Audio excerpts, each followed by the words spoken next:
Imana ishimwe cyane. Alors Dieu soit loué. Turaza kuvuga ijambo rivuga ngo ukudatanga imbabazi ntigishobora kuba intambamyi ku mwidegembyo wacu.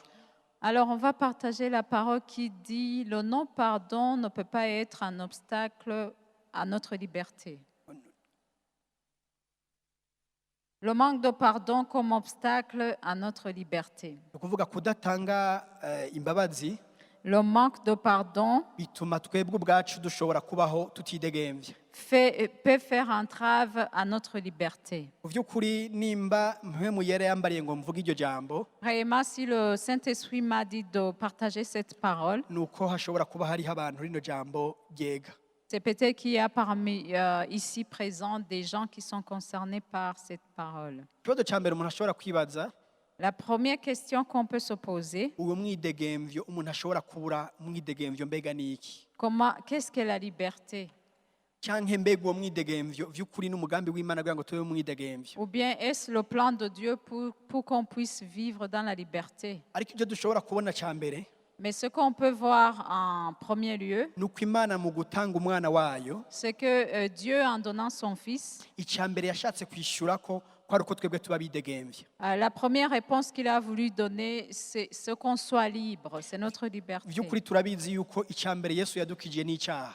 On sait que Jésus nous a délivrés du péché premièrement, Ariko hamwe twogarukira ku caha gusa, mais si on restait au niveau du péché seulement, twoba tugarukiye ku kintu n'ivyo vy'ukuri gihambaye mugabo tutinjiye kure gose ngo turabe umwidegembye Yesu yatuzaniye. on se limiterait vraiment, on ne serait pas on n'entrerait pas en profondeur sur tout ce que Jésus nous a donné. Nico gituma imbere yuko tuza kubona uko kudatanga imbabazi nk'intambamyi ishobora kuza ishobora kutubuza kwidegembya kwacu, Alors, avant de voir les obstacles à notre liberté, turaza kubanza rero turabe uwo mwidegembyo vy'ukuri. on va commencer par analyser cette liberté qu'on a eue en Reka Christ. dusomere hamwe icete Pawulo yandikiye abagalatiya mu gice ca gatanu.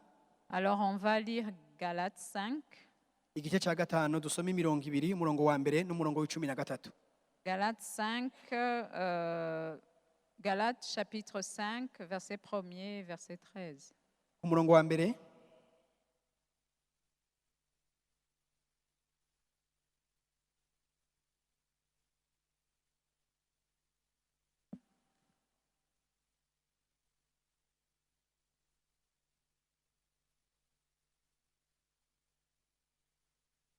Abigalatiya igice ca gatanu umurongo wa mbere haravuga ngo Kristo yatugobotoye ngo tube mu mwidegembyo, nuko muhagarare mushikamye ntimukongere kuzingirwa no gutwazwa ituntu n'ubuja.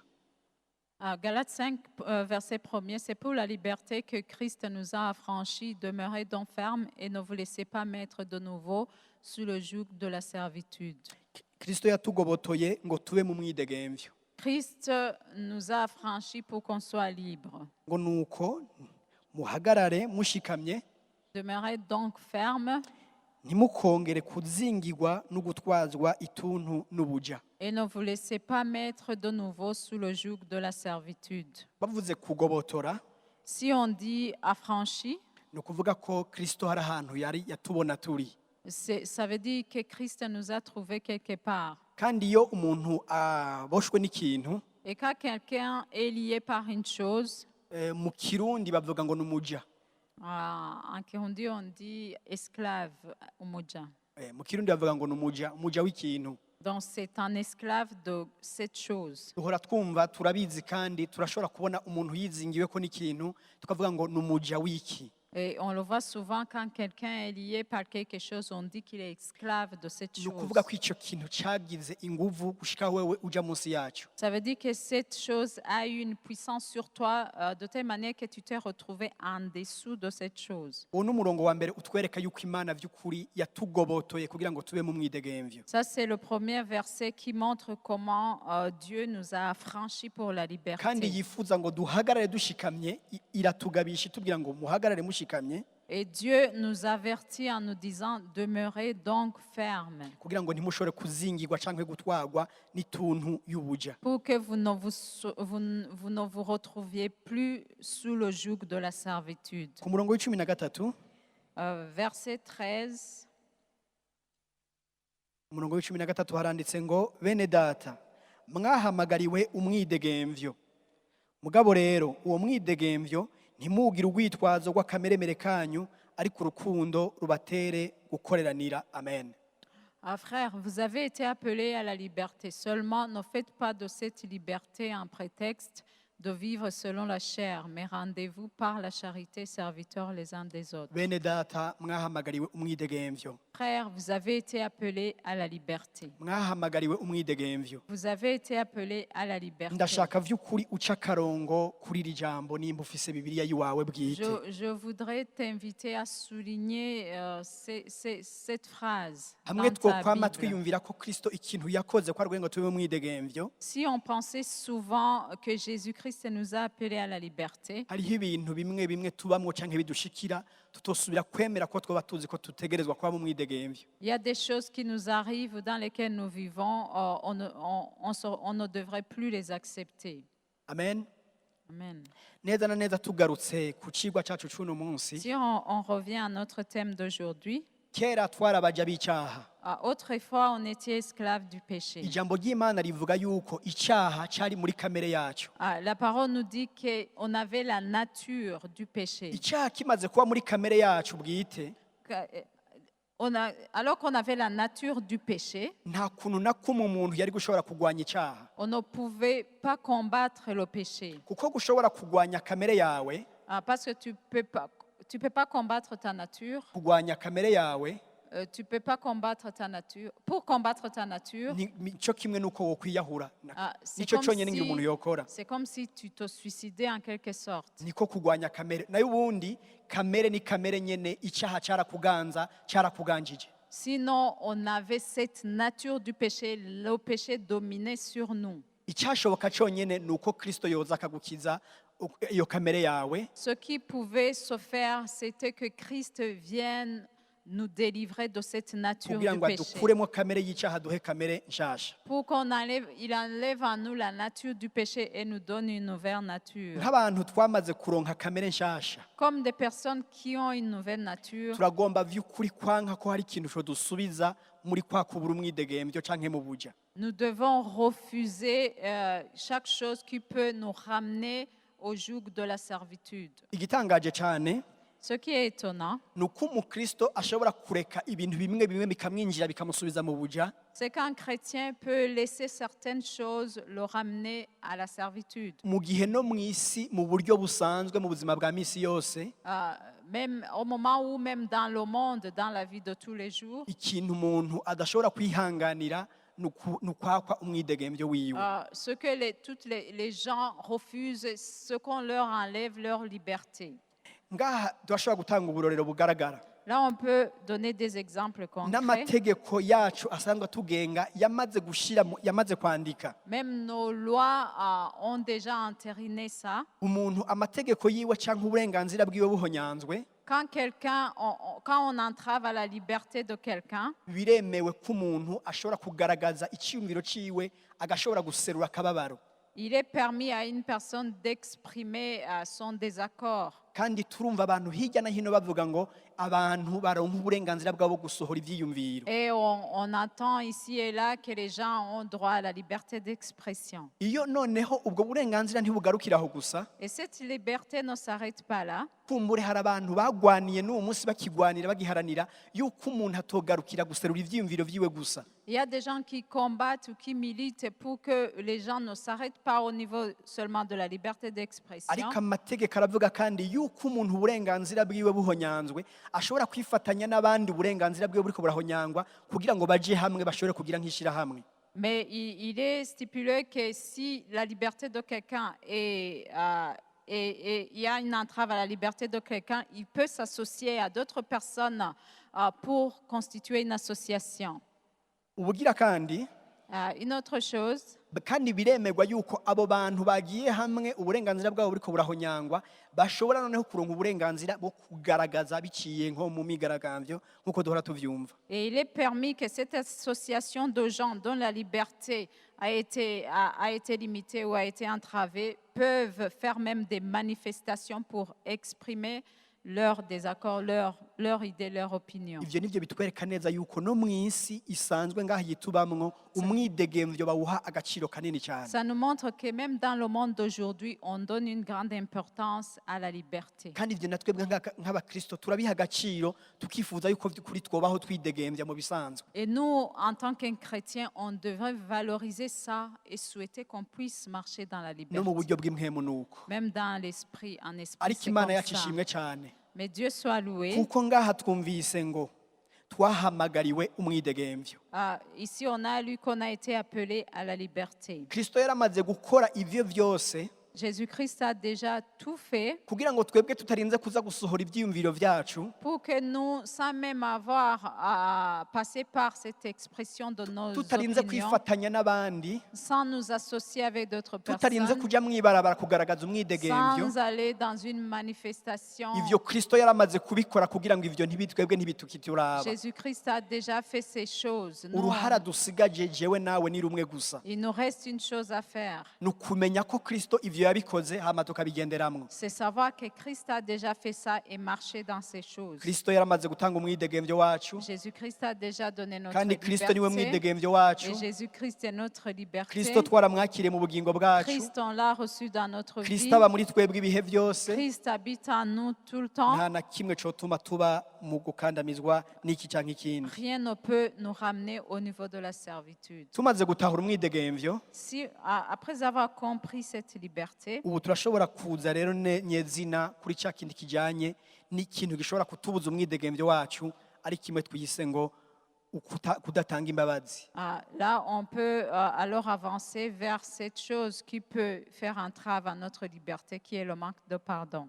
Nyamara imbere yuko dushika naho, Mais avant d'en arriver là, hari ibintu vyinshi nivyo bishobora kudutuma tudatambukira muri uwo mwidegemvyo. il y a d'autres choses qui peuvent faire qu'on ne puisse pas entrer dans Aha cette vy'ukuri liberté. kubimenya ni intambwe ikomeye cyane. Là, le connaître, le savoir, c'est une grande étape. Icya mbere ni ukutamenya uburenganzira dufise buri muri iri jambo ry'Imana. La première chose, c'est ne pas savoir tes droits qui sont inscrits dans cette parole de Muri Dieu. Yohana igice c'umunani mirongo 32 Jean 8, 32. niho Kristo avuga ngo muzomenya ukuri kandi ukuri kuzobagira bidegemvya. Jésus-Christ a dit, vous connaîtrez la vérité et la vérité vous rendra libre. Irivuga batanguje bavuze ngo muzomenya. Là, on a commencé par dire, vous connaîtrez. Muzomenya ukuri, ukuri kuzobagira Vous bidegemvya. connaîtrez la vérité et la Ni ukuvuga vérité igihe vous cyose rendra uzoba utaramenya libre. ukuri Alors, aussi longtemps que tu n'auras pas connu la vérité, ntuzokwigera uba tu widegemvya. ne seras jamais Ariko libre. umunsi uzomenya ukuri, Mais le jour où tu comprendras, uwo munsi tu uzoca connaîtras la uhinduka vérité, uwidegemvya.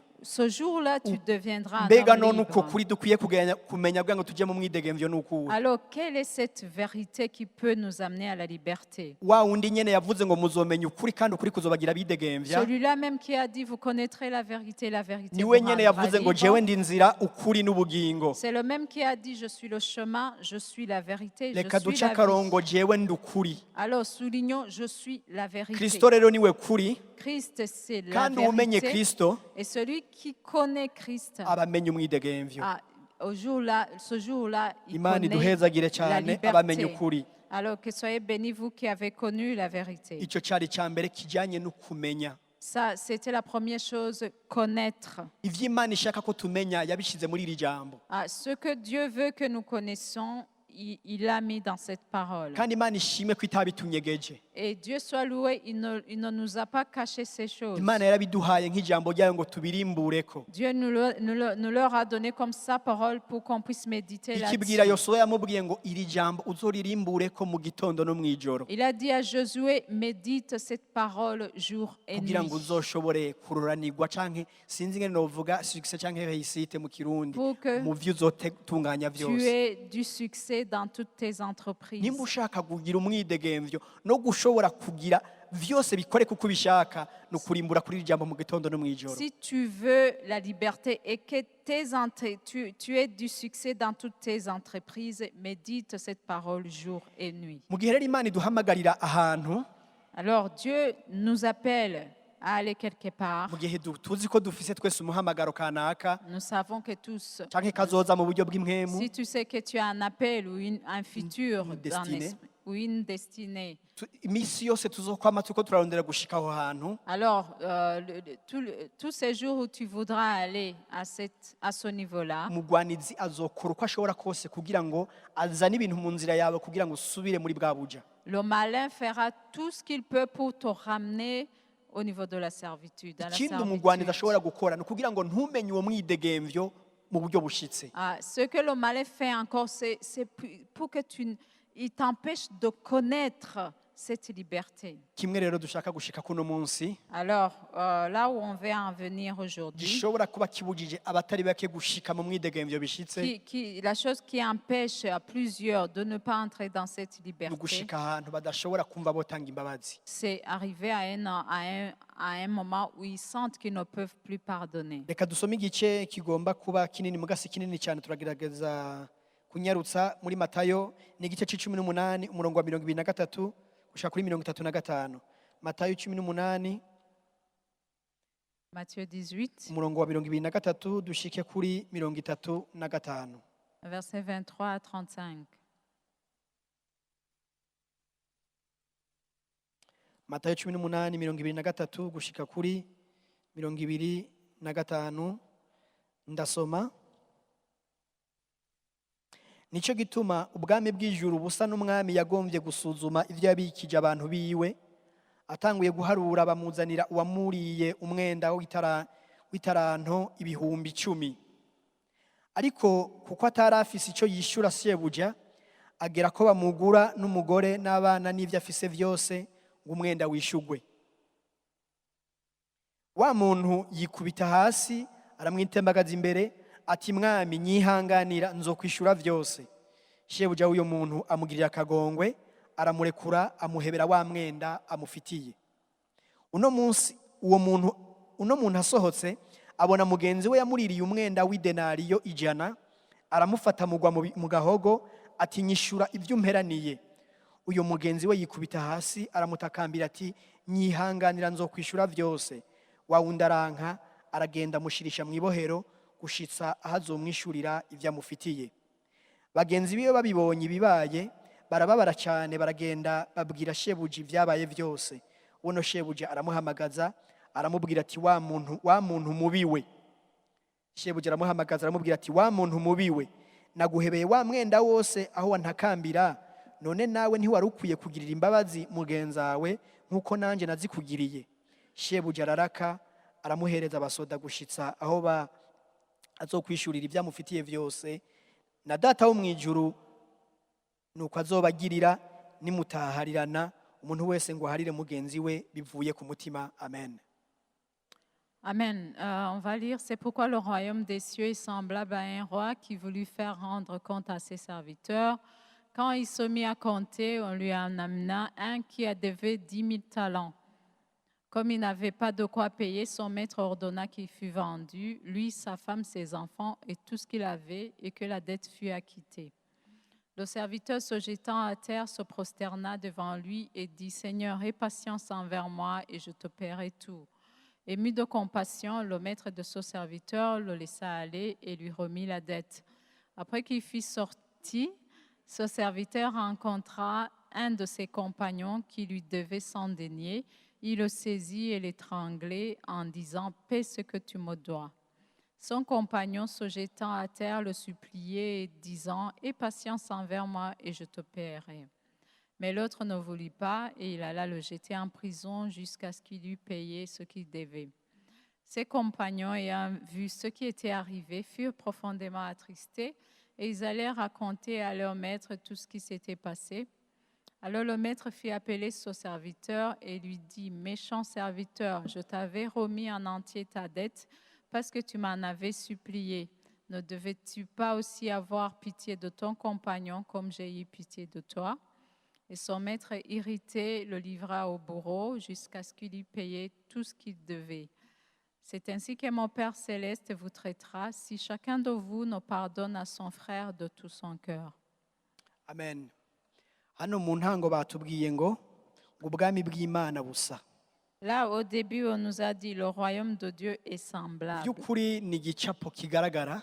Ça, c'est une image claire. umuntu wese asomye ashobora gutahura bano bantu bavugwa hano. Chacun, quand il lit, il peut comprendre l'histoire de Hari ces abantu deux babiri hommes. bari bafise umwenda, Il y a des hommes qui avaient une dette. ariko umwe yari afise umwenda kandi akaba afitiye umwenda.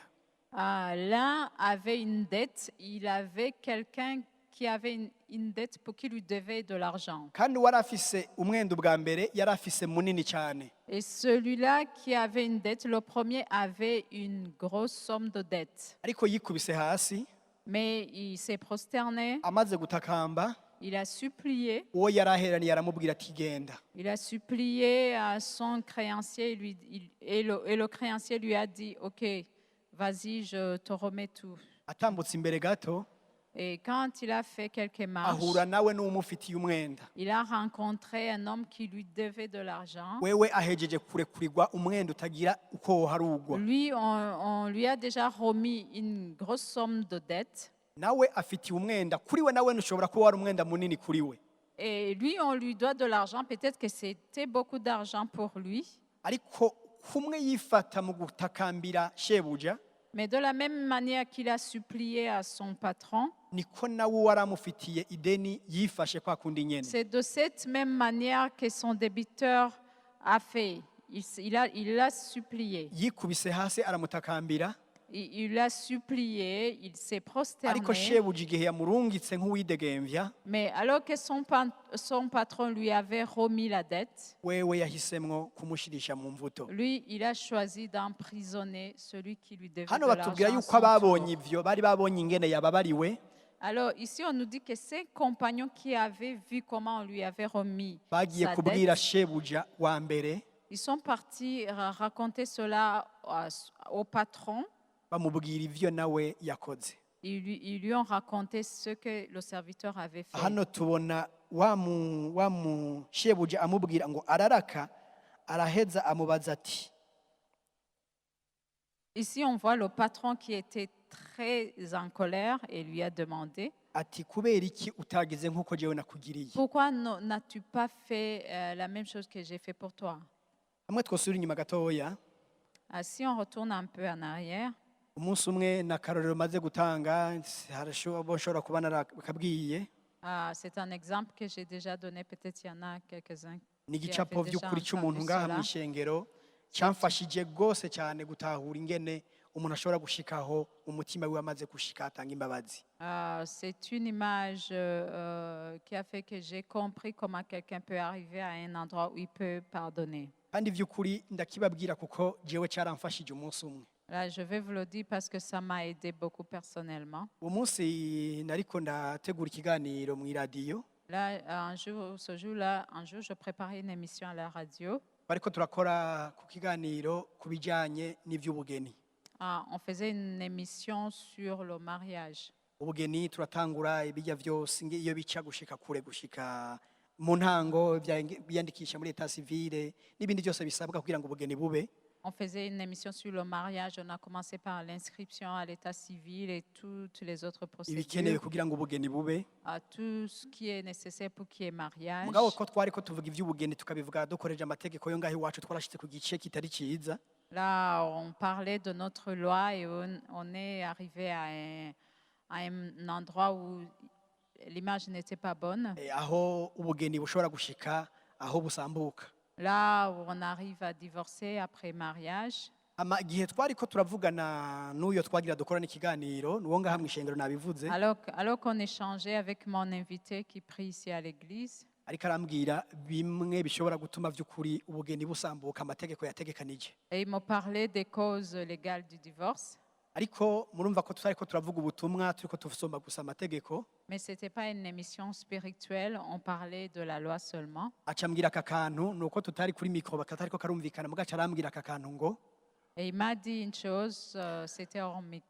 ariko naho amategeko yateguye ibi, Il m'a dit que même si la loi a prévu ces ngo choses, twebwe nk'abakristo, nous, en tant que chrétiens, ngo twebwe twibutse kristo ivyo yatubabariye Si on se souvient de ce que Christ nous a pardonné, ngo twibutse ingene itabanje kubiduharurira ibanze irabe kimwe kimwe ngo ibisuzume si on se souvient que Christ n'a pas analysé péché par péché pour nous pardonner, ngo vy'ukuri twobohwa n'ibi vyanditse ngaha yuko twovuga ngo ibi bibaye natwe ngo twoca dusambura ubugeni. et il disait, est-ce qu'on peut être lié vraiment par ces choses pour dire que si telle cause apparaît, on va divorcer? Sinzi ko mwantahuye neza. Je ne sais pas si vous Avuga ati m'en vy'ukuri comprenez. ibi ni vy'amategeko yarabishizeho. Il disait, oui, la loi a prévu toutes ces choses. Kandi abo mw'isi barashobora kuvyisunga bakavuga ati ko warenze iki nta kindi amategeko arandekurira ko tuvana. Et les gens du monde peuvent se baser sur ces lois et dire, puisqu'il y a cette cause et cette cause, alors la loi me permet de divorcer. Ariko we warambwira ngo none vy'ukuri turavye ivyo Kristo yatubabariye twebwe. Mais il disait,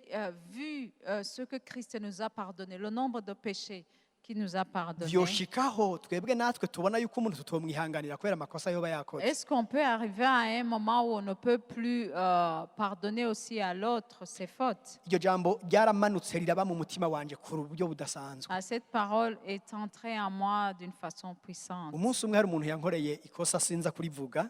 Et un jour, il y a quelqu'un vraiment qui m'a offensé. Je ne vais pas dire ce Ku qu'il a vy'ukuri fait. kukivuga nk'uku nuko cyari ikintu gikomeye. Si je le dis maintenant, c'est que c'était vraiment une offense vraiment Cyari grave. gikomeye nari gushavura nari kumwanka cyari kunja mu mutima kikambuza umwidegemvyo. Ça pouvait amener de la haine en moi et entraver ma liberté. Ariko uwo mwanya nyene nibutse rya jambo wa muntu yambwira. Mais à ce moment-là, je me suis souvenu de la Ariko ngo parole de twibutse mon ingene Kristo invité yatubabariye vy'ukuri hari ikintu natwe tutobabarira. qui me Amen. disait, vu le nombre de péchés que Christ nous a pardonnés, est-ce que nous, on ne peut pas pardonner à notre tour? Vy'ukuri sindabahenda naciye mbabarira kandi ncambwira uwo muntu nyene yari concerné biramutangaza. Là, à ce moment-là, j'ai pardonné et je l'ai dit à la personne qui m'avait offensé. Il a été surpris. Ngaha turabonye akarero k'uyu muntu. Umuntu ashobora kwibaza kubera iki none noharira.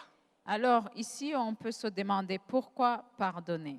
Icambere twamaze kukibona nuko Imana yaduhariye. La première chose, c'est parce que Dieu nous a pardonné le premier. Sinshingiye kuri iyo ntaho uwo muntu yambwiye yabivuze abikuye mu ijambo ry'Imana. Je ne me base pas sur le témoignage de mon invité. Il a dit cela en se basant à la parole Ariko de je Dieu. nshingiye kuri kino gice duhejeje gusoma cyo muri Matayo 18:23-35. Mais moi, je me base à ce texte de Matthieu 18, 23 à Uno 35. munsi wewe uri umuntu wahariwe itaranto igihumbi zishobora kuba zinarenga.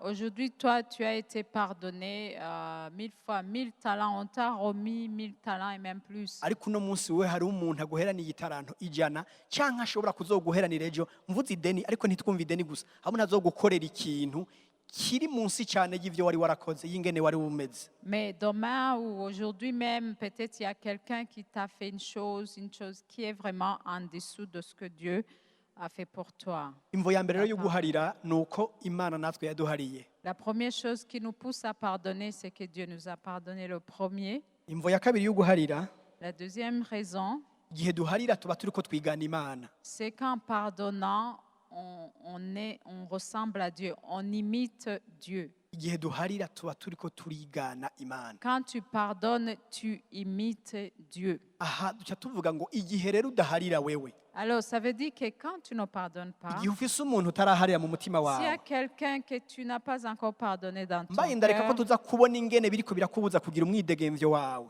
en laissant le côté qui fait que tu entraves déjà à ta liberté, Umenye neza ko hari ahantu wowe utari kurashika utari kurigana Imana. mais sache qu'il y a quelque part où tu n'es pas un imitateur de Dieu. Mu Banyefeso igice cya 4:32 Éphésiens 4, 32, niho batubwira ngo mubabarirane nk'uko Imana yababariye muri Kristo ngo mube abigana Imana. Éphésiens 4, 32. Soyez bons les uns envers les autres, compatissants, vous pardonnant réciproquement, comme Dieu vous a pardonné en Christ. Hano batubwiye ngo nk'uko Imana yababariye muri Kristo. Ici, il dit comme Dieu nous a pardonné en Christ. Ni ukuvuga icyo duhamagarirwa no kwigana Imana nimvo igira kabiri yo guharira. Ça veut dire qu'on est appelé à imiter Dieu. C'est la deuxième raison qui nous pousse à pardonner. Imvo igira gatatu kandi ishobora kudutuma duharira La troisième raison qui doit nous pousser à pardonner, nuko Imana vy'ukuri bidusaba. C'est que Dieu nous demande cela. imana iradusaba yuko duharira tukiri mu gice nyene cyo kwa matayo Dieu nous demande de pardonner. mu matayo igice cya gatandatu umurongo wa 14 na 15 haranditse Matthieu 6, 14 à 15. 14 na 15 ngo kuko nimwaharira abantu ibyaha byabo na so mu ijuru azobababarira namwe ariko nimutaharira abantu ibyaha byabo na so ntazobaharira ibyaha byanyu. Si vous pardonnez aux hommes leurs offenses, votre Père céleste vous pardonnera aussi. Mais si vous ne pardonnez pas aux hommes, votre Père ne vous pardonnera pas non plus vos offenses. ngo nimutaharira na so wanyu ntazobaharira ibyaha byanyu. Si vous ne pardonnez pas, même votre Père ne vous pardonnera pas vos offenses. by'ukuri nashatse ko dusoma uno murongo ntihagire uwibaza ngo nagakiza bariko baravuga hano.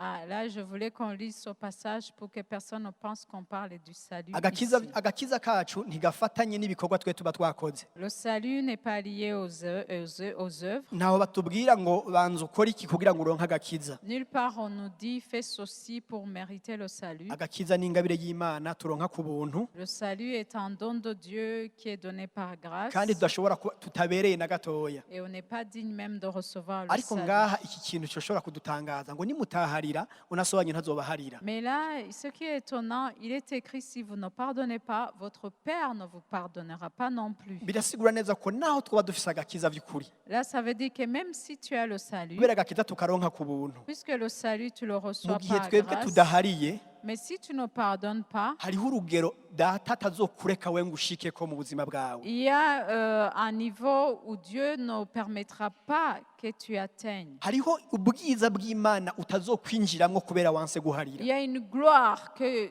tu ne pourras pas voir parce que tu n'as pas pardonné. hariho ubushobozi bw'imana uzokumva abandi bavuga ariko ntubushikemwo kubera wewe wanse guharira. Il y a une puissance de Dieu que tu entendras parler, dont tu entendras parler, mais dans laquelle tu n'entreras pas. ijambo ry'imana ni ukuri, La parole de Dieu, c'est la ni vérité. ego ni amina. C'est oui et amen. uko rivuze riba ryavuze. Si elle dit quelque chose, ibi Il est uwavuze ibi établi. uwavuze ubu butumwa bwiza Matayo, Luka, Mariko, Yohana ni Yesu Kristo wenyine ubwiwe. celui qui a parlé en Matthieu, Luc, Jean, Marc, c'est Jésus aha muri iki lui-même. gice cya gatandatu ni igihe Yesu yari karigisha abatumwa biwe, abigisha byo gusenga, abigisha n'ibindi byose ngo ntimukiganyire n'ibindi. Ici, au chapitre 6, Jésus-Christ enseignait à ses apôtres à prier. igihe rero yabigishije burya igice cya gatandatu ni igice cyo kwiga vy'ukuri, urabona ko bari muri formation idasanzwe. Au chapitre 6, là, on voit qu'ils étaient en pleine formation. niho yaciye ababwirira kuri uyu murongo wa 15 ngo nimutaharira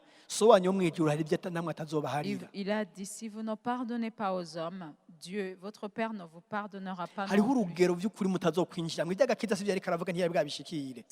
Ça concernait pas le salut. ariko vy'ukuri hariho umunezero, harimo idegemvyo wowe utazokwinjiramwo mu gihe nawe Il utaraharira. y a une joie, il y a une liberté que tu ne vas pas ni expérimenter naco si tu kitubwira ne iyindi pardonnes mpamvu pas. iyindi mpamvu ariyo yiyikomoka ngaha ni uko igihe cyose twanse guharira ntitushobora kwinjira mu busabane na data. C'est une autre raison, c'est que aussi longtemps que tu ne pardonneras pas, tu n'entreras pas non plus en communion avec le Seigneur.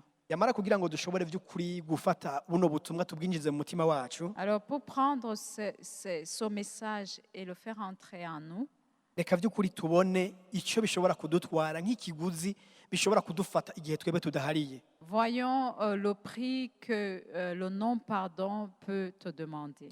kudaharira Le non-pardon ishobora kuba intambamyi ku gusenga kwacu. peut être même un obstacle à tes prières. igihe abigishwa basaba Yesu ngo babigishe gusenga, Le jour où les disciples ont demandé à Jésus qu'il les enseigne à prier, ku vy'ukuri rirya sengesho riracyari d'actualité mu bice bimwe bimwe turamaze kuvyiga. cette prière est même d'actualité maintenant dans certaines de ses parties. hariho ivyamaze gushika Il y a des choses qui se sont déjà ariko hariho accomplies, n'ibindi bikiriko biraza il y a d'autres qui sont en cours. ku bugombe bw'Imana bukoreka hano ku isi nk'uko bukoreka mu ijuru. Que la ivyo volonté turabirindiriye, de Dieu se fasse ici sur terre comme elle est faite au ciel, ça on l'attend. ariko ku ubwami bw'Imana buza Kristo yaramaze kubuzana. Mais que le règne de Dieu vienne, Christ a déjà amené cette ariko règne. Kristo aravuga ngo muharire règne. nk'uko na so mu ijuru abaharira. Christ a dit pardonnez comme le Père céleste vous a pardonné. nako ndabicuritse ngo uduharire nk'uko natwe duharira.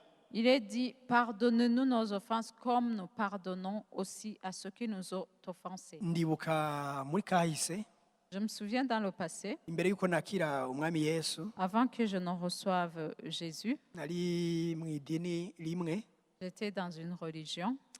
nari mu migwi yo gusenga nk'uko J'étais mushobora kuba namwe mwarayibayemwo. J'étais dans différents groupes de prière comme la plupart d'entre vous. Ico gihe vy'ukuri twahora dutegura ibintu vy'amasengesho tugasenga nyene ku rugero rwacu. On préparait des prières, on priait selon nos compréhensions. Igitangaza Et ce qui est étonnant, ni uko abantu benshi bashika ahantu bakubwira ngo muri iryo sengesho rya dawe wa twese uri mw'ijuru c'est que quelques personnes disaient que dans cette prière du Notre Père, barakubwira ngo bashitse hajya ahantu ngo duharire nk'uko natwe duharira. Hari abantu bakubwira ngo ako kantu ugenda naragakuyemwo, kandi ibyo ko mushobora kuba mubizi. il y a des personnes qui disaient, quand j'arrive à cet endroit où il dit pardonnez-nous nos offenses comme on a pardonné ceux qui nous ont offensés, ces personnes disaient, moi j'ai déjà enlevé ça ne me concerne Hariho pas. abantu vy'ukuri bakubwira bati ako gace ndagashikiriye nje ndagasimba. Ces gens disaient, quand j'arrive là, je saute. Ukibaza ingene umuntu ashobora gushika ahantu aho hantu ahugara by'ukuri yugara. Et tu peux penser comment quelqu'un peut arriver à ce niveau-là où il se ferme au pardon complètement. Ndabivuze gutyo ko je vyahora bintangaza ko nahora numvi intahe nyinshi abantu bavuga ngo aho ndahashitse nje nsimba. Ça m'étonnait beaucoup. J'entendais des témoignages où les gens disaient, quand j'arrive à cette partie-là, je saute, ça ne me concerne None pas. vy'ukuri turiko turasabikanya ijambo kuri no mugoroba. Mais réellement, en partageant cette parole, franchement, Mu gihe Yesu yavuze ati nimwasenga muravuga ngo uduharire nk'uko natwe duharira. quand Jésus a dit, quand vous priez, dites, pardonnez-nous comme nous aussi nous pardonnons. Ugashika aho usimba aho hantu ntiwumva ko harimwo kwiyagiriza. Et que tu sautes ce passage, est-ce qu'on ne sent pas qu'il y a une None culpabilité vy'ukuri quelque wo part? kwitega yuko Imana iza kwakira ugusenga kwawe, yakira ugusenga kwawe mu gihe uzi ko nawe ufise ahandi hantu wugaye, hariho abandi bantu udashaka kurekurira. Est-ce qu'on peut penser que Dieu va accepter tes prières alors que tu sais que toi-même tu t'es fermé Bisigura à ngo certaines de ces ku demandes? vy'ukuri kudatanga imbabazi ni bituma amasengesho yacu afise urugero kanaka atarenga. Pour dire que le non-pardon peut faire obstacle à tes prières. Tes prières ne vont pas aller plus loin. Bigatuma n'imigisha y'Imana imwe imwe itadushikira kubera urumva bitashoboye ko dushika kuri masengesho. Et on peut se bloquer à certaines bénédictions de Dieu.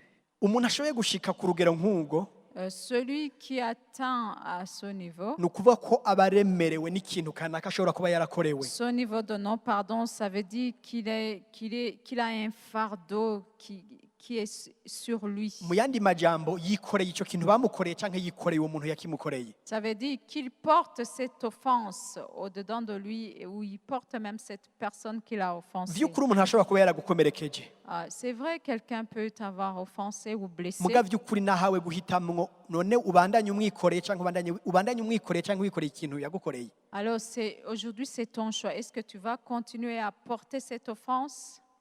Ineza rero bishobora kukuzanira ni uko igihe uhariye uba witandukanije n'icyo kintu wakorewe canke n'uwo muntu ku buryo wewe hagati yawe n'Imana hashobora kuba umwidegemvyo. La bonne chose, c'est que quand tu pardonnes, ça veut dire que tu te sépares de cette offense ou de cette personne qui t'a offensé. Akandi karorero gashobora kudufasha guharira Un autre exemple qui peut nous aider à ni uko pardonner, tuzi ko Imana yanka icaha, c'est qu'on sait que Dieu est le péché, mugabo Imana ikunda umunyavyaha. Amen. mais Dieu aime le pécheur. Imana iranka icaha, Dieu est le péché, mugabo Imana irakunda umunyavyaha. mais Dieu aime le pécheur. Bisigura ngo twoshika mu gutahura kwacu aho tubona yuko Ça veut dire qu'on doit arriver à comprendre iyo Imana iriko iraraba abanyavyaha que quand Dieu regarde les pécheurs, irashobora kubona umuntu w'umunyavyaha, irashobora kubona umuntu bwiwe il peut voir quelqu'un, ariko ikongera ikabona icaha ukwiwe. Dieu sépare le péché et le pécheur. Neza cyane ni ukuvuga ko umuntu n'icaha woshika ahantu imana iratandukanya abo bantu si ibintu bifatanye Ça veut dire qu'on doit arriver à un niveau où on doit séparer le pécheur et le péché. ntivyaheze ntivyarangiye ntivyatawe Ils ne sont pas identiques, c'est pas désespéré. Le pécheur peut changer. natwe rero mu buzima bwacu bwa misi yose C'est la même chose dans notre vie umuntu quotidienne. yadukoreye ikosa umuntu yatubabaje cyane umuntu yadukomerekeje birenze Celui qui nous a offensés, qui nous a blessés, twoshika ku rugero dushobora kumutandukanya na kirya kintu yadukoreye on peut arriver à un niveau où on le sépare de l'offense qu'il ni nous a iby'ukuri fait. mu mutima wiwe canke mu mpemu yiwe hariho umugwanizi yatumye akora kirya kintu C'est vrai, dans son cœur ou dans son esprit, il y a le malin qui l'a poussé à faire ces choses. ariko aho wewe womugiriye aho wewe womugiriye ishari wagomba ahubwo kumugirira imbabazi ingene yoshobora kubohoka kuri ico kintu gituma Alors, akora nk'uko au lieu d'être en colère contre lui, plutôt il faut lui pardonner pour qu'il puisse avancer. imana yuzuye impuhwe n'imbabazi cyane Dieu est compatissant, il est ku miséricordieux, buryo itaduharurako ibigabitanyo vyacu de telle façon qu'il n'a pas compté nos offenses. natwe rero À notre tour, imana yaduhaye kamere yayo Dieu nous a donné sa nature kugira ngo dushobore gushikaho tubona umuntu yadukomerekeje pour qu'on puisse arriver à un moment où on voit cette personne qui nous a dushobore offensés, gushika imbere y'umuntu ariko aradukorera ikibi pour qu'on puisse arriver devant cette personne qui nous fait du mal. ariko aho tworengerwa ngo dushobore natwe kumwitura inabi Au lieu de nous venger ou de répondre au mal par le mal, ahubwo ariko twumve twogira impuhwe z'ingene umuntu ashobora kuba akiri mu gukandamizwa kuri urwo rugero mais plutôt sentir cette compassion de voir cette personne qui est encore sous le joug de cette ku servitude. by'ukuri ubwo nibwo buzima bushobora guhindura abandi Ça, c'est la vie qui peut changer les intahe autres. zacu zirashobora kubahindura Nos témoignages peuvent les changer. inyifato yacu irashobora gutuma bahinduka Nos comportements peuvent les changer. muribuka umusore yarigeze ngo yanywaye urumogi hanyuma akiba akagira n'ubusuma Un jeune qui avait pris de la drogue, qui avait volé, abari ngaha kumbure baribuka iyo ntahe umuntu yadushingiye iyo ntahe hanyuma uwo yakoreye ikibi aramurondeza kugira ngo amufungishe aramubura alors celui uwakorewe ikibi ararondera uwo musore kugira amufungishe aramuhebura Alors, la victime de ces forfaits l'a cherché pour le faire emprisonner, mais ne l'a pas trouvé. ariko umunsi uri izina bamusanga ari ahantu yabaye nabi yabuze icarya asa nabi ageze ahantu hateye ikigongo cyane Mais un jour, on l'a retrouvé dans une maison quelque part. Il était foutu, il était mal en point, mal vêtu. uribuka ko iyo ntahe wayidushingiye yari hano hanyuma ngo uwo muntu bamuzanira wa wundi yasahura Alors, on a amené ce voleur vers cette personne qu'on avait volée. maze ngo amushyira mu nzu iwe basaba yuko yoga bamwoza Il l'a mis dans sa propre maison. Il lui a dit de prendre une douche. amuha impuzu zo kwambara Il lui a donné de nouveaux habits. aramugaburira Il lui a donné de la nourriture. bukeye aramugaburira Le lendemain, il l'a nourri. noneho ngo batangura kumara iminsi baganira Alors, ils ont commencé à converser un peu. atangazwa n'ingene umuntu amukora ibintu nk'ivyo Alors, cette personne a été très surprise de voir combien c'est les bonnes choses que cette personne lui fait. gushikaho bimuzana kugakiza Et ça fait que le voleur, l'ancien voleur, s'est converti et a donné la vie à vy'ukuri sa nuko vie à ico nico Christ. kitwereka yuko umuntu bwiwe n'ivyo yariko arakora n'abantu babiri batandukanye Ça nous montre que le péché et le pécheur, ils sont séparés. birashoboka rero ko umuntu ashobora guhinduka ivyo yagukoreye vyose uko yakubabaje kose nta n'umwe ashobora kudahinduka mu gihe agihema kuri ino si Il est possible qu'une personne change malgré les péchés qu'il a fait. Aussi longtemps qu'il est toujours en vie, il y a une chance de changer. iyo umuntu adahariye kandi Si quelqu'un ne pardonne pas, aba aretse ko ivyiyumviro bibi bimwuzura muri we là, il refuse les mauvaises pensées qui peuvent assaillir son cerveau. ni ukuvuga iyo umuntu adahariye ivyo vyiyumviro bibi bitegerezwa guhorana nawe wiyumviriye uwo muntu umwiyumvira nabi Si tu ne pardonnes pas, il y aura toujours des mauvaises pensées qui entrent en toi. umufitiye urwanko Tu penses à cette personne qui t'a offensé, tu as une haine contre elle. wiyumvira kuzokwihora Même tu penses à te venger un jour. wama uriko uramucira imanza. tu juges, tout le temps tu le juges, tu le mets sous la Ku condamnation. vy'ukuri ibyo bikwereka neza yuko hari umwidegemvyo wowe udafise, ariko hamwe wewe woshikaho umurekurira wobaho mu Ça mwidegemvyo. veut dire que tu as perdu ta liberté. Mais si tu arrives à un endroit où tu peux pardonner, ça veut dire que tu vas retrouver ta Tugume liberté. twibuka yuko twebwe twahamagariwe umwidegemvyo. Rappelons-nous toujours qu'on a été appelés Ku à la vy'ukuri igihe ndiko liberté. ndavuga ibi nababwiye yuko vy'ukuri ubu butumwa bufise kanaka umuntu bushobora kuba bugenewe. Je vous ai dit que ce message est destiné à quelqu'un ici. Ku vy'ukuri duhura n'ibintu vyinshi bitubabaza. C'est vrai, on rencontre beaucoup de choses. Duhura qui n'abantu nous benshi font mal. baduhemukira. On rencontre des gens qui Hashobora nous kuba ari mu déçoivent. rudandazwa, hari umuntu ushobora kuba mwarakoranye ibintu C'est akaguhemukira. peut-être dans le business, quelqu'un t'a vraiment volé ou t'a détrahi. Turinze tuja kure, hashobora kuba ari no mu nzu uwo muvukana, umuvyeyi, umwana. Ça peut être même dans la famille, ton enfant, ton frère. Umuntu kanaka arashobora kuba afise inyifato udashobora kwihanganira. Peut-être c'est quelqu'un qui a un comportement que tu ne supportes plus. Ashobora kuba ari ku kazi, hariho ibintu bishobora kuba bikugeza ahantu wumva vy'ukuri woturika. C'est peut-être au travail, tu n'en peux plus de voir ces choses ou ces personnes qui font. Ariko icyatumye Certaines Kristo ava choses. mw'ijuru kugira ngo aze, kwari ukugira ngo vy'ukuri tubeho twidegemvye. Mais ce qui a fait que Christ quitte le ciel pour venir ici, c'est pour qu'on puisse marcher dans la liberté. Ukwidegemvya ntikugarukira gusa yuko twebwe tuba bari gucaha cacu. La liberté ne se limite pas seulement au pardon du péché. Kuko ahandi ho twoshobora kubaho dufise agakiza, mugabo twoshobora kubaho nabi, Imana birayibabaza ko tubaho turushe, tubaho tugowe, tubaho twidoga, tubaho tudatwenga, tudafise akanyamuneza. Parce que même si tu as le salut, si tu vis étant fatigué, à te plaindre toujours, Dieu, ça lui fait mal.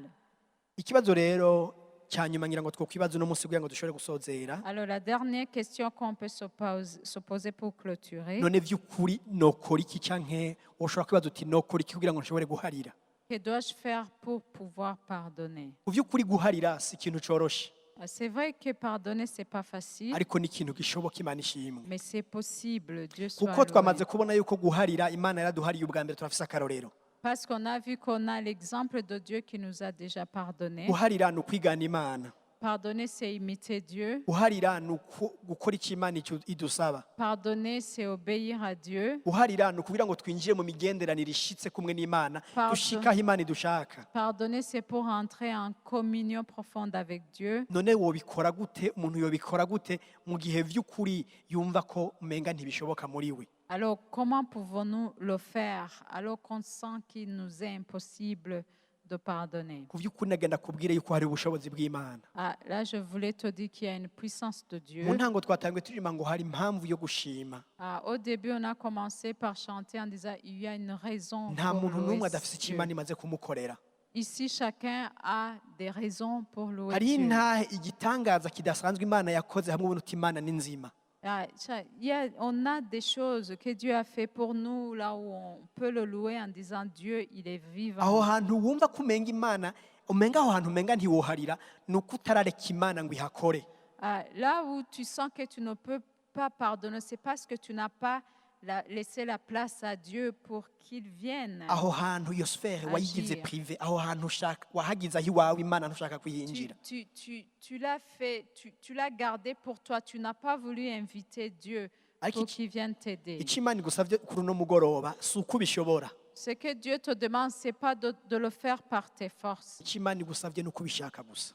C'est juste le vouloir. Mu vy'ukuri nitwarangiza igihe dusenga ubwira Imana uti ndabishaka, ico cyonyine En kirakwiye. terminant, quand on sera en train de prier, dis seulement à Dieu, je le veux, je Igihe veux ushika pardonner. muhira canke ejo canke hirya y'ejo umuntu akubabaje, uzubwira Imana uti jewe sinoshobora guharira muga ndabishaka guharira. Quand tu vas arriver à la maison, ou demain ou après-demain, si quelqu'un t'offense, dis seulement à Dieu, je veux pardonner. Mu vy'ukuri tukora ico gusa, hanyuma tuvuge tuti Imana ndabishaka. Faisons cela et disons, Seigneur, je le veux.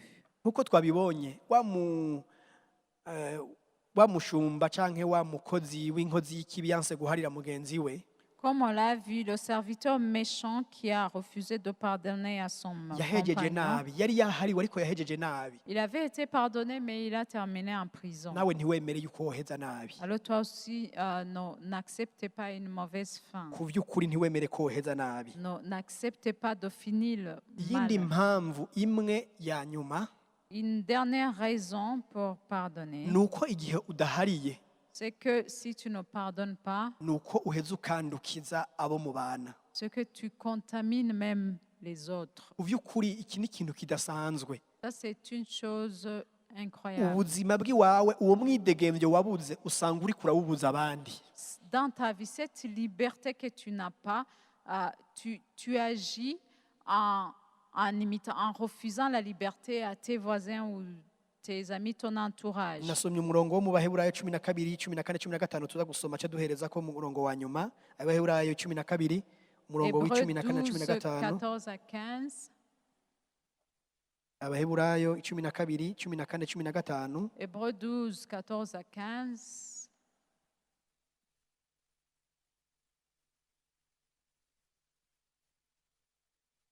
Handitse ngo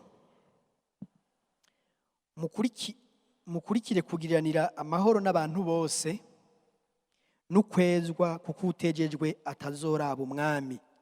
15 havuga ngo mwizigame ntihagire umuntu adashikira ubuntu bw'Imana kandi ntihagire umuzi w'ukurura umera ukabahagarika imitima abenshi bakandura. Amen. Recherchez la paix avec tous et la sanctification sans laquelle personne ne verra le Seigneur. Veillez à ce que nul ne se prive de la grâce de Dieu, à ce qu'aucune racine d'amertume poussant des rejetons ne produise du trouble et que plusieurs n'en soient infectés. Kugira ngo benshi ntibandukirwe.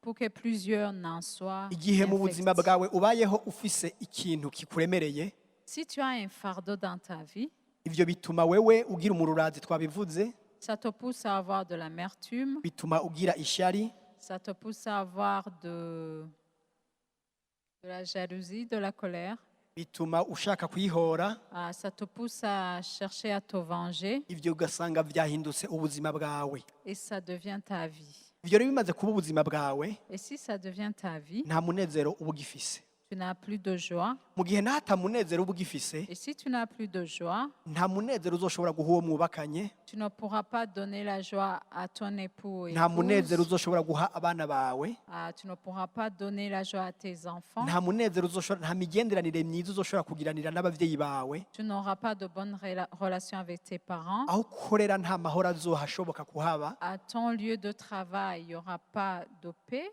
n'ivyo ukora ntibizogenda neza bikomotse ku kintu kimwe gusa kiri mu mutima wawe kikuremereye. Et ce que tu fais ne va pas bien marcher suite à cette chose seulement qui te pèse. Hari ibintu vyinshi usanga bishika ariko vy'ukuri twogenda kurondera iyo bikomoka ugasanga bikomotse muhiri y'umuntu avuye.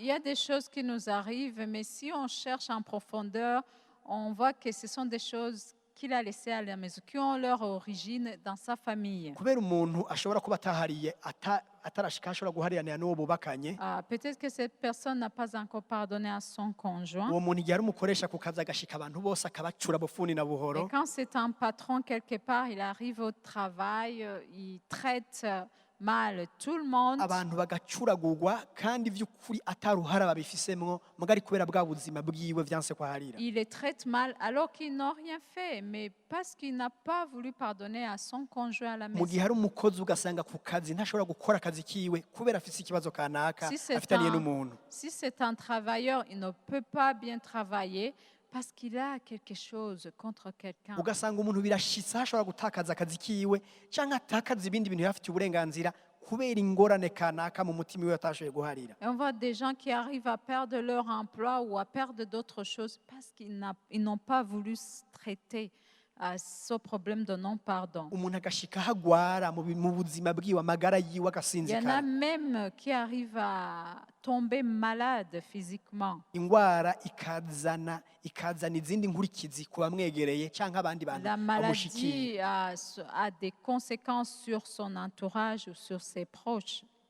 Vy'ukuri bigaragaza ko kudaharira ni ku neza yacu ko tubaho mu mwidegemvyo. Ce qui montre que pardonner, c'est pour notre bien, pour qu'on vive dans la liberté. Inkuru nziza cyane iruta byose La bonne nouvelle, ni uko ahari mpwemu yera c'est que là, il y a le Saint-Esprit, haba umwidegemvyo, il y a la liberté. ahari mpwemu yera Là où il y a le haba Saint-Esprit, umwidegemvyo, il y a la liberté. kandi ahari umwidegemvyo Et là où il y a la liberté, by'ukuri baba baretse ngo mpwemu yera yigaragaze. ça veut dire qu'on a laissé la place au Saint-Esprit. Hano turi mu ishengero, Ici, on est dans hamwe l'église. tutoreka mpwemu yera ngo akore uko ashaka gukora, Si on ne laisse pas le Saint-Esprit agir, mu ishengero niho ushobora kuba umwidegemvyo. dans l'église, il n'y aura pas de Uno munsi twari ko liberté. tubivuga tubiroresha ku buzima bwacu bwite, Aujourd'hui, on en parlait en les ramenant à notre vie ariko personnelle. iyo turashobora kubivuga tubiroresha ku ishengero. Mais on peut ramener tout ce qu'on a dit à l'église. Nta kintu na kimwe twemerewe kureka ngo kidutware umwidegemvyo wacu. Il ne nous est pas permis de laisser aucune chose qui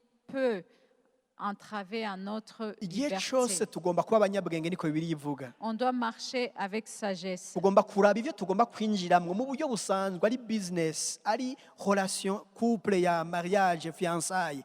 Turabe ko vy'ukuri ivyo ugomba kwinjiramo bitazokubuza umwidegemvyo. On doit agir avec sagesse, voir le business que tu veux faire, le mariage que tu veux faire, cette personne que tu courtises, est-ce qu'elle va tu vas maintenir ta liberté avec elle? Mu kazi aho ukorera canke aho ugomba gukora, mbega aho hantu vy'ukuri harakure kube mu mwidegemvyo. Le lieu du travail, dans ton travail, est-ce que tu maintiens ta liberté? Babonye ko mw'isi baharanira umwidegemvyo n'amategeko yaragiyeho. On a vu que dans le monde, on milite, on se bat pour la liberté. Nawe rero mu buryo bw'impwemu ushireho uwo mwidegemvyo, ntuwushiraho, waragiyeho, ariko ntagire ikintu na kimwe kikubuza kuba mu mwidegemvyo. Même en esprit, il faut te battre pour cette liberté. Qu'aucune chose Ku ne vy'ukuri fasse entrave à ta turatura ko liberté. turabidegemvya Nous confessons que nous sommes libres kandi turabidegemvya. et nous sommes libres. Ku vy'ukuri vyatubuza kwidegemvya, turabwira Imana ko dushaka ko uno munsi tuba bidegemvya. Ce qui nous faisait entrave à notre liberté, aujourd'hui, on va prier, on va demander à Dieu. On Kandi va dire Imana qu'on mu veut bwiza être libre. n'ubushobozi bwayo iraza gusuka ubushobozi